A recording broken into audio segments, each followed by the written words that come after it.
Semana tremendamente violento en Zacatecas. 10 hombres fueron asesinados, abandonados en carreteras en los municipios de Pánuco, Morelos, Izaín Alto. 10 cuerpos, 3 municipios y un alcalde que tardó casi una semana en presentarse ante la fiscalía. Eso es lo que pasó en Zacatecas el 18 de julio de 2026. Y lo que nadie te está contando es la pregunta que ese retraso deja abierta.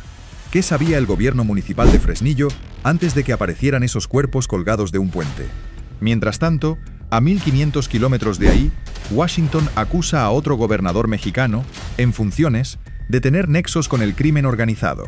2 escándalos de narcopolítica, casi al mismo tiempo, en 2 estados distintos. Y hay una pregunta que ninguno de los 2 gobiernos quiere responder del todo. Porque aquí no hablamos de un ajuste de cuentas cualquiera. Los cuerpos no aparecieron en un solo lugar ni de una sola forma.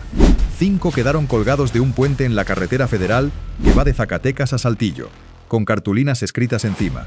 Otros 4 fueron dejados cerca de una clínica del IMSS. El 10º apareció con signos de tortura en otro municipio distinto. Eso no es un homicidio, es un mensaje repartido en 3 partes, como si quisieran que todo el estado lo viera al mismo tiempo. Y entre las víctimas no había solo sicarios ni desconocidos. Había un funcionario municipal en activo, un exalcalde y varios empresarios. La incógnita que se abre aquí no es quién los mató, es para quién trabajaban en realidad. Si quieres estar al tanto de todo lo que pasa en México minuto a minuto, suscríbete. Porque lo primero que hay que aclarar es esto. La Fiscalía de Zacatecas no habló de un ajuste de cuentas del narco contra rivales. Habló de otra cosa, más incómoda, que salió de la boca del propio fiscal general, Cristian Paul Camacho Osnaya. Extorsión y colusión de servidores públicos. Es decir, funcionarios en activo, presuntamente, cobrando protección para el crimen organizado. 2 de los 10 muertos eran justo eso. Fidel Alvarado de la Torre, secretario de Desarrollo Social de Fresnillo, y Jesús Gerardo Muñetón Hernández, bombero del mismo municipio. Y aquí está el primer dato que cambia toda la historia. Fue el propio Alvarado, el funcionario asesinado, quien había citado a una reunión a 5 de las víctimas. Los invitó a un antro de Fresnillo, ahí estuvieron horas, y de ahí los trasladaron a otro lugar, donde ya los esperaban los sicarios. El funcionario que murió pudo haber sido, sin saberlo o sabiéndolo, el cebo. Y todavía hay más. 5 de las 10 víctimas, entre ellas los 2 funcionarios de Fresnillo, dieron positivo en las pruebas toxicológicas por consumo reciente de narcóticos. La Fiscalía no ha dicho qué significa exactamente eso. Pero la pregunta queda ahí, flotando. ¿Estaban en esa reunión por trabajo o estaban ahí por algo completamente distinto? Lo que pocos saben es que 11 días antes de la masacre, el 7 de julio, mataron en Guadalajara a otro hombre con vínculos directos a Fresnillo, Benjamín Medrano Quezada, exalcalde del municipio, exdiputado local y director del patronato de la Feria Regional, uno de los eventos más importantes de la región. 2 casos, 2 ciudades, el mismo pequeño círculo de poder municipal. Nadie ha dicho oficialmente que estén conectados, pero nadie ha explicado tampoco por qué no lo estarían. Y aquí aparece la figura que todo el estado empezó a mirar, el actual alcalde de Fresnillo, Javier Torres Rodríguez, conocido como Jabo. La Fiscalía lo citó a declarar apenas unos días después de la masacre. Él no se presentó a la primera cita, alegó motivos de salud. Cuando finalmente compareció, el interrogatorio se extendió casi 3 horas. El fiscal fue claro en un punto. Dijo que la citación no respondía a un crimen político, pero también dijo que una de las líneas de investigación apunta directamente a la Oficina de Desarrollo Social del Ayuntamiento, la misma que dirigía Alvarado, el funcionario que convocó la reunión fatal. Torres no está acusado de nada, pero es, hasta ahora, la autoridad viva más cercana a los hechos. Y la cronología de esos días importa, porque no fue un solo golpe, fue una desaparición escalonada. 4 de las víctimas perdieron contacto con sus familias el 16 de julio, otras 5 un día después. La última, el sábado 18, justo cuando empezaron a aparecer los primeros cuerpos. Es decir, durante casi 3 días, varias familias en Fresnillo y Sombrerete ya sabían que algo grave había pasado, sin que nadie les confirmara nada. Entre los 10 estaba también Ignacio Castrejón Valdez, empresario y expresidente municipal de Sombrerete, encontrado con signos de tortura. Y 2 de las víctimas ni siquiera eran de Zacatecas, venían de Durango, sin que hasta ahora se haya explicado públicamente qué hacían ahí esa noche. En el puente de la carretera federal 54, donde colgaron a 5 de ellos, no dejaron solo los cuerpos. Dejaron cartulinas con mensajes que las autoridades describieron, en términos generales, como alusiones a corrupción. Es la clase de detalle que cualquier grupo criminal usa cuando no solo quiere matar, sino que quiere que el Estado entero entienda por qué. Gracias por seguir con nosotros, porque lo que viene ahora cambia el tamaño de todo esto. Porque la red de extorsión que investiga la Fiscalía no nació con la masacre. Según las propias autoridades, el esquema contra empresarios de la construcción en Zacatecas ya se conocía desde septiembre de 2025. Hubo denuncias públicas, hubo 4 cateos, 2 en oficinas y 2 en patios de materiales. Pero no hubo una sola denuncia formal, y el esquema, en apariencia, se detuvo. Solo que no fue así. En junio de 2026, un mes antes de los 10 asesinatos, el patrón resurgió. La Fiscalía obtuvo una orden de aprehensión contra un hombre identificado como El Monumento, que se hacía pasar por líder de un gremio de sindicatos para cobrar cuotas a constructoras. Lo detuvieron en menos de 48 horas. 5 personas han sido aprehendidas hasta ahora en total, vinculadas de distintas formas a esta investigación. Y mientras la Fiscalía avanzaba con esas piezas, en redes sociales empezó a circular otra versión, mucho más incómoda para el gobierno estatal, que el propio gobierno de Zacatecas mantenía vínculos con el crimen organizado. El gobernador David Monreal lo negó de forma directa y pública. Dijo, en sus palabras, que su gobierno no mantiene pactos ni vínculos con ningún grupo delictivo y que su único compromiso es con la pacificación del Estado. Es una negación categórica. Pero también es la clase de negación que un gobierno siempre da, tenga o no algo que ocultar. Y aquí es donde el caso de Zacatecas deja de ser solo un caso de Zacatecas, porque hay una pieza más en este rompecabezas, y no está en Zacatecas, está en Fresnillo mismo, pero viene de 2021. Ese año, cuando David Monreal tomó posesión como gobernador, una de sus primeras decisiones fue desaparecer la Policía de Tránsito Municipal de Fresnillo. La razón, según se documentó entonces, es que ese cuerpo policíaco había sido controlado por el crimen organizado, usado como red de vigilancia y aviso para grupos criminales que operaban en la zona. El actual alcalde ha intentado restablecer esa policía. El gobierno estatal se lo ha negado, con el argumento de que sería, otra vez, un cuerpo de halcones con uniforme. Es decir, incluso las instituciones que deberían dar seguridad en Fresnillo tienen, en su historia reciente, sospechas de haber trabajado para el otro lado. Mientras tanto, el operativo de búsqueda en el terreno no se detuvo. El mismo día en que aparecieron los cuerpos, fuerzas estatales detuvieron a una primera persona en Pánuco. 2 días después, en Fresnillo, cayó Manuel N., de 22 años, originario de Sinaloa, con un arma corta, droga y un vehículo asegurado.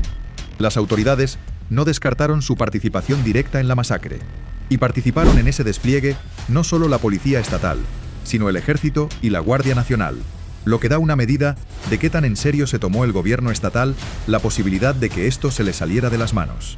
Y aquí es donde conviene mirar hacia otro lado del país, porque no es la única historia de narcopolítica que está estallando este año. En mayo de 2026, el Departamento de Justicia de Estados Unidos, a través del fiscal general Todd Blanche, presentó cargos por narcotráfico contra 10 políticos mexicanos. Entre ellos, un gobernador en funciones, Rubén Rocha Moya, de Sinaloa. Fue, según analistas, el golpe más fuerte contra la llamada narcopolítica mexicana en años recientes. La reacción de la presidenta Claudia Sheinbaum fue inmediata. Exigió pruebas, negó estar protegiendo a nadie y defendió que cualquier investigación debe respetar la soberanía mexicana. La Cancillería confirmó que había recibido una solicitud de detención provisional con fines de extradición, pero aseguró que esa solicitud no venía acompañada de los documentos que sustentaran acusaciones tan graves. El expediente pasó a la Fiscalía General de la República, que dijo lo mismo: no hay pruebas suficientes para actuar, aunque sí se abrirá una investigación propia. El propio Rocha Moya calificó las acusaciones como una estrategia para violentar la soberanía nacional. Un senador también señalado, Enrique Inzunza, respondió casi con las mismas palabras. Y ahí queda el gobierno de Sheinbaum atrapado en un dilema real. Si procede contra políticos de su propio movimiento, se rompe puertas adentro.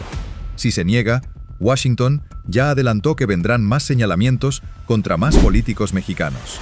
No es una amenaza aislada. Es una promesa de que esta lista, la de Sinaloa, no va a ser la última.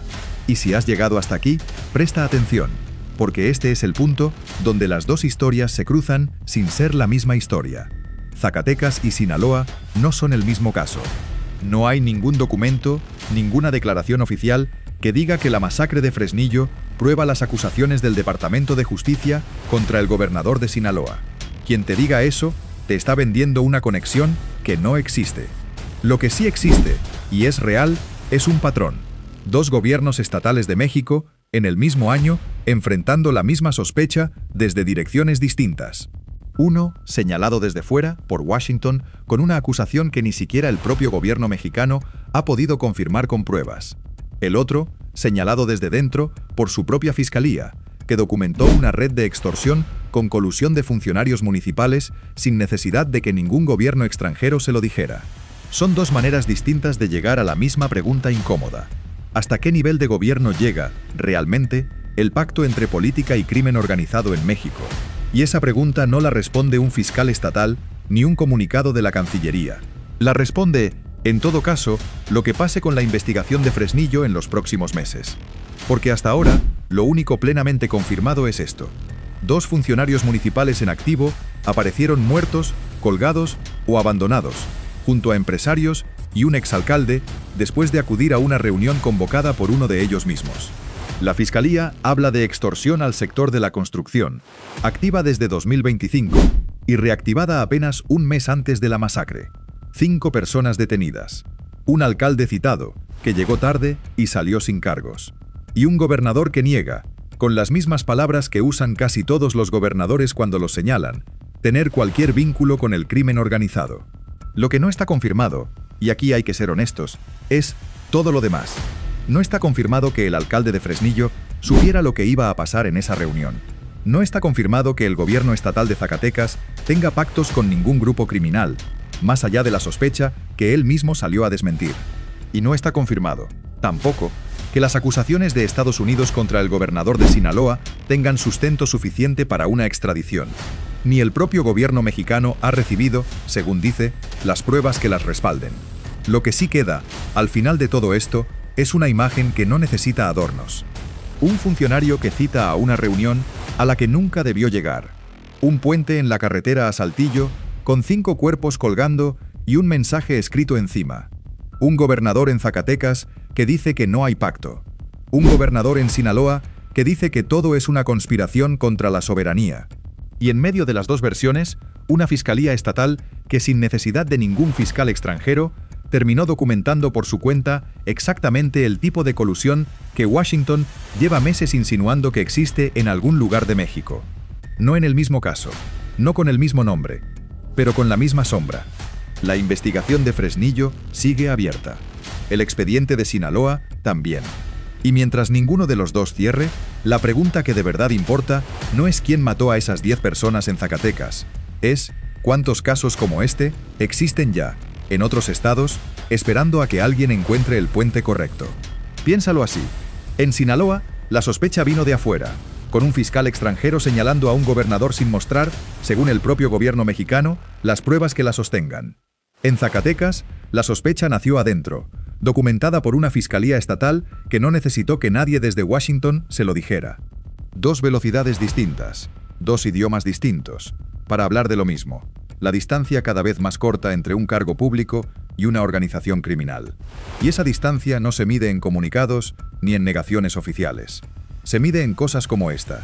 Un secretario de Desarrollo Social que cita una reunión de la que nunca vuelve. Un alcalde que llega tarde a declarar. Un gobernador que jura que no hay pacto, en un estado donde su propia fiscalía acaba de probar que, al menos en un ayuntamiento, sí lo había. Nadie en Zacatecas ha sido condenado todavía. Nadie en Sinaloa ha sido extraditado. Eso, en un país acostumbrado a que estos casos se apaguen solos con el tiempo, ya es en sí mismo una noticia. Lo que queda, por ahora, no es una sentencia.